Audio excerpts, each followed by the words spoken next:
Central and South Abaco. Thank you, Madam Speaker. I am humbly honored to rise again on behalf of Central and South Abaco on this highly important issue that has in recent years affected many in my constituency, mental health.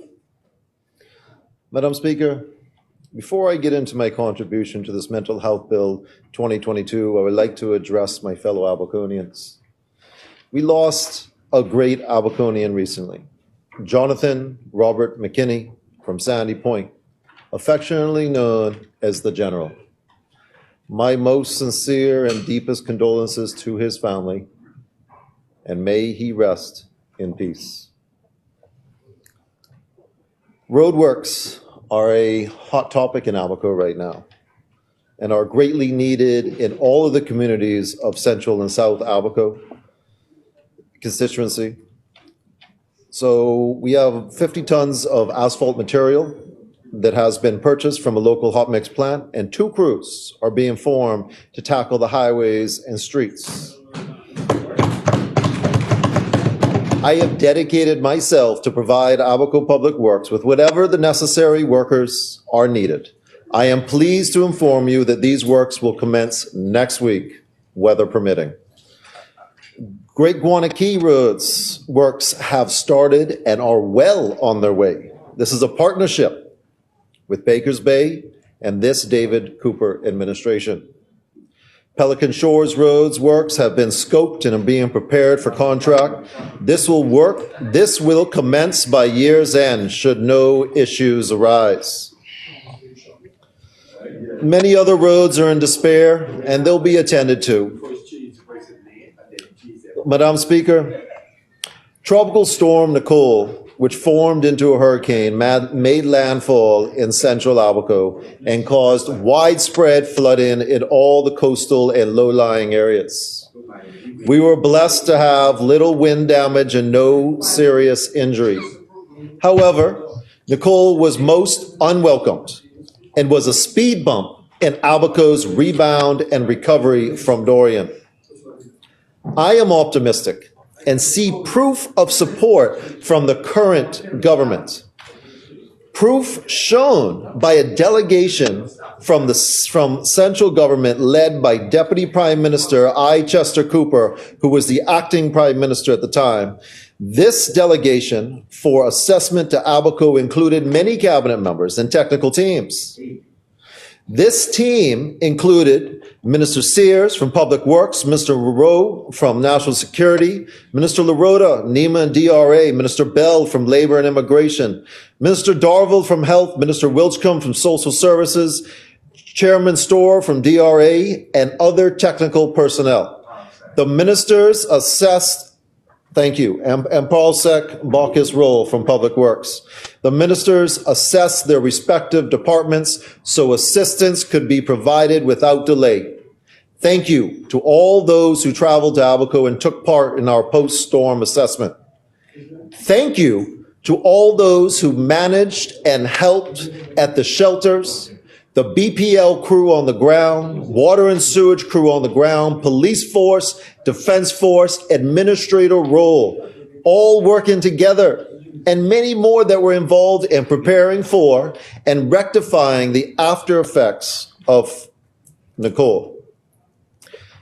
Madam Speaker, if Abaco was given the same support after Superstorm Hurricane Dorian, Abaco probably would be fully recovered, and Abaconians wouldn't have to endure the hardship that they did.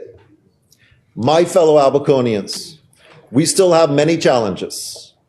I ask for your patience, as I have been and will continue to work tirelessly on all accounts. I hear and understand the concerns and issues. Many projects have steps and procedures that must take place in the background before they can get started. My promise to you has not been forgotten and will be fulfilled. I will continue to speak loud without restraint on your behalf. Continue to persevere, be resilient, and I know this Davis Cooper administration has Abaco at its heart. My fellow Abaconians, better days are ahead and a bright future for our youth, our greatest resource. I will not waver. I will not stop. Standing together, we will have a better quality life and a prosperous future.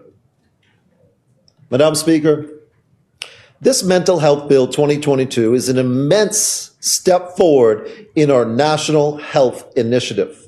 For Bahamians throughout the Bahamas to finally have access to proper mental health assistance is monumental, and I applaud the Ministry of Health and the Honorable Member for Tall Pines and his initiatives, his time and his energy in revamping our healthcare throughout the Bahamas, and in particular the Family Islands. This mental health bill further highlights the very important aspect of removing the cultural stigma against mental health that we currently have. No Bahamian that has been diagnosed or exhibits symptoms of mental health issues in our country should be removed from their rights, dignity, or to have assistance. They will lead a full and rewarding life as Bahamians with the right support. Madam Speaker, after Hurricane Dorian, many Bahamians, particularly in Abaco and Grand Bahama, have become fully aware of mental health challenges, some from the storm itself, and many more from the trauma in its aftermath.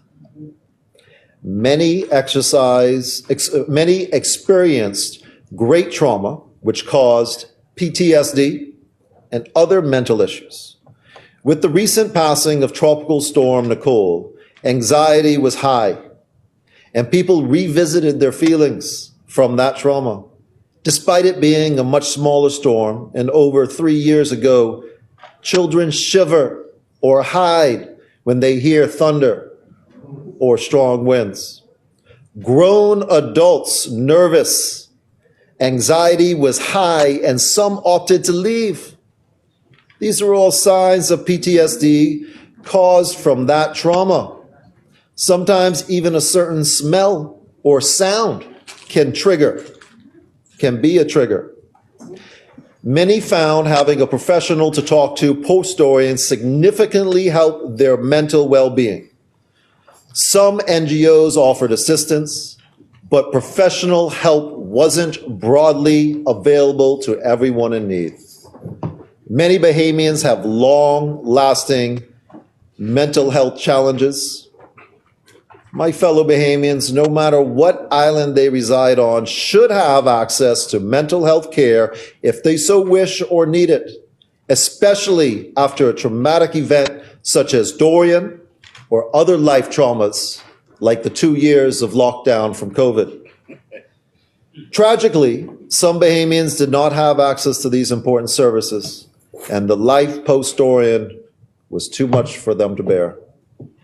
Life has been a constant struggle for many, and this, along with the mental and physical trauma, becomes too heavy for them to bear alone.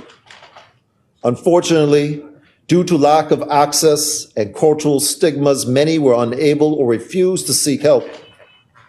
We sadly have lost some great Bahamians to mental health illnesses, and those closest to them are unaware until it is too late.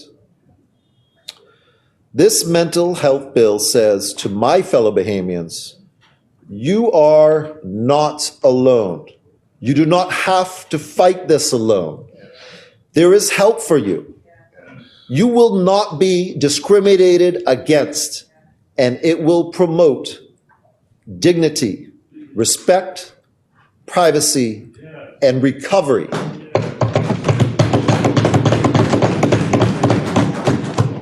Madam Speaker, what I find particularly beneficial about this bill is that it will be available to every Bahamian throughout the Bahamas, integrated into the general healthcare services at all levels. Being accessible throughout the archipelago of the Bahamas is essential.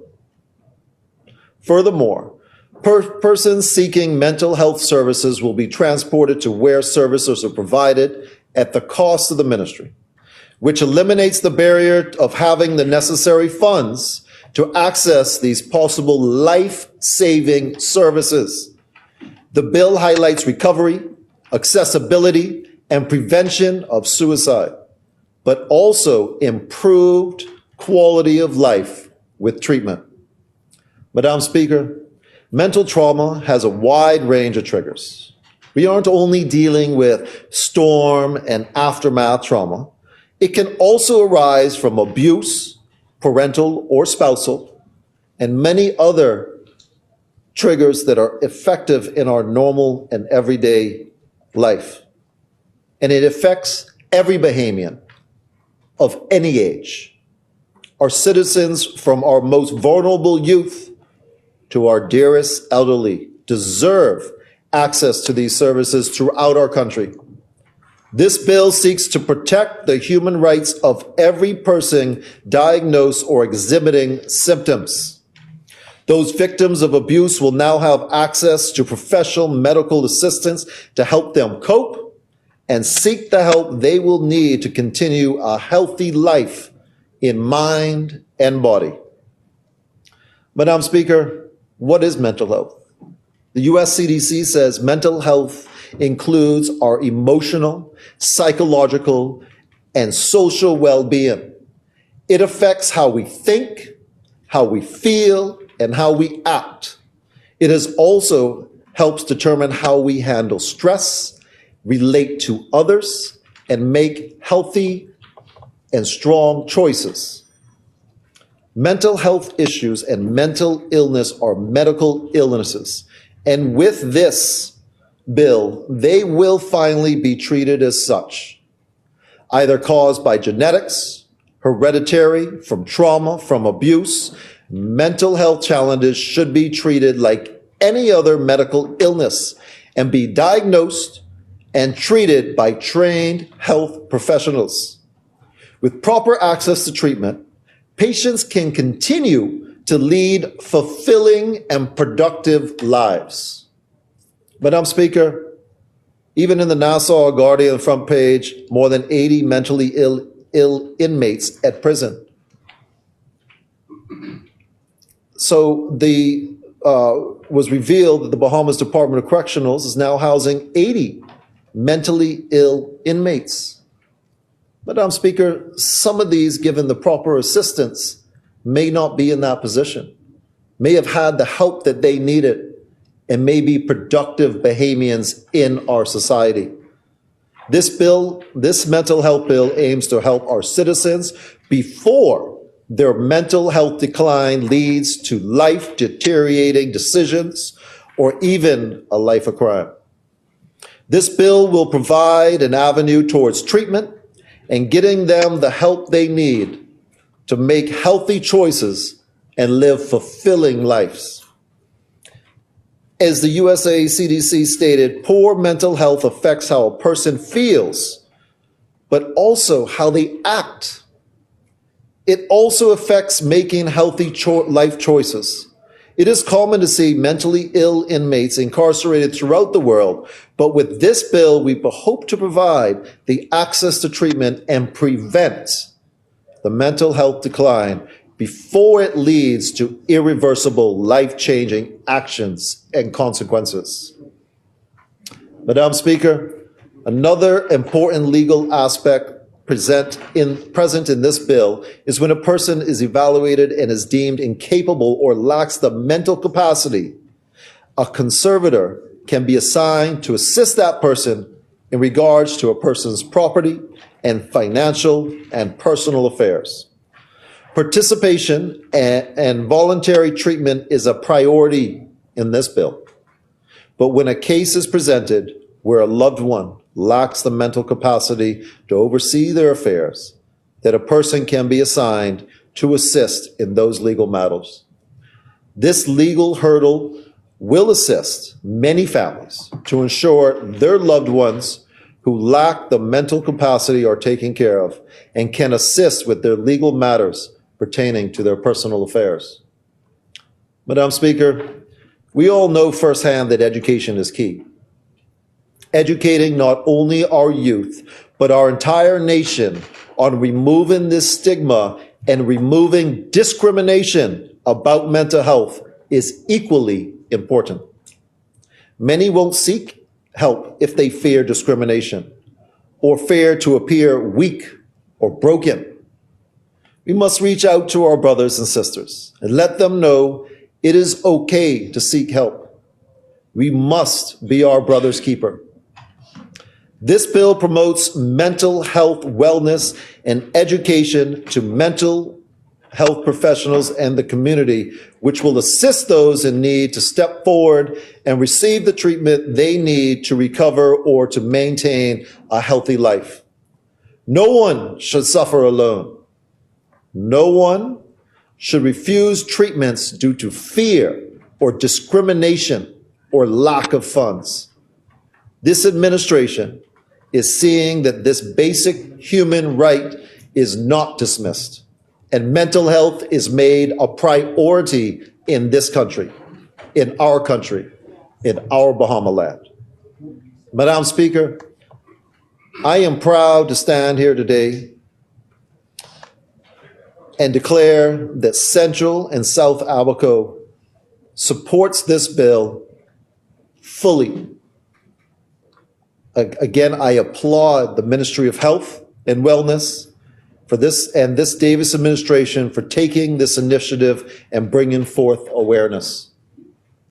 I have seen firsthand the mental anguish of our children and our youth and our adults in and after Hurricane Dorian, throughout COVID, when many lost their livelihoods, and many other aspects.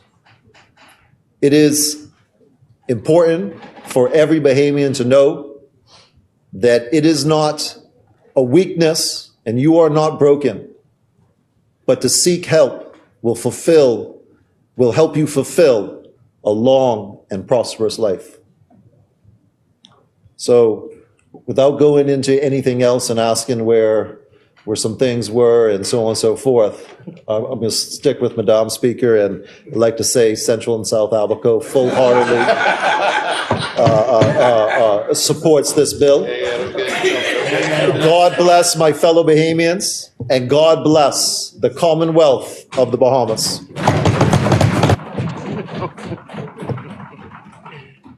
Thank you, Your Honor.